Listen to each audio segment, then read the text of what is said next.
আসসালামু আলাইকুম সবাইকে। সরিষা বাটা দিয়ে কই মাছ রান্না করব। এজন্য কই মাছের পিঠে একটু চিড়ে নিয়েছি। এরপর পানি দিয়ে ভালো করে ধুয়ে পানিটা ঝরিয়ে নিয়েছি। এরপর এর ভিতরে হাফ চা চামচ হলুদ গুঁড়া, হাফ চা চামচ মরিচ গুঁড়া এবং লবণ দিয়ে দিয়েছি। মশলাগুলো চিড়ার ভিতরে দিয়ে দেব মাছের। এরপর একটা ফ্রাই প্যানে তেল গরম করে মাছগুলো এপিট ওপিট করে সোনালি করে ভেজে নেব। এরপরে একটা কড়াইতে মশলাগুলো নিয়ে নেব। এক টেবিল চামচ সরিষা বাটা, 1 চা চামচ মরিচ গুঁড়া, 1 চা চামচ হলুদ গুঁড়া, হাফ চা চামচ লবণ, 1 চা চামচ রসুন বাটা দিয়ে একটু পানি দিয়ে মশলাটা গুলিয়ে নিয়েছি।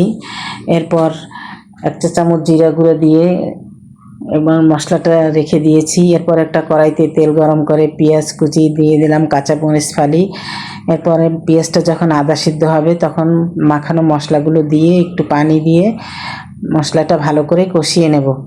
মশলাটা যখন শুকিয়ে আসবে পানি, তখন মাছগুলো দিয়ে আবার একটু কষিয়ে নেব। মাছগুলো কষানো হলে ঝোল দিয়ে দেব। এরপর মিডিয়াম হিটে রান্না করব 20 মিনিটের মতো, যাতে মাছটা সুন্দর নরম এবং সফট হয়। দেখেন মাছগুলো প্রায় হয়ে এসেছে। এরপর আমি সার্ভ করে নেব। ভালো লাগলে লাইক কমেন্ট শেয়ার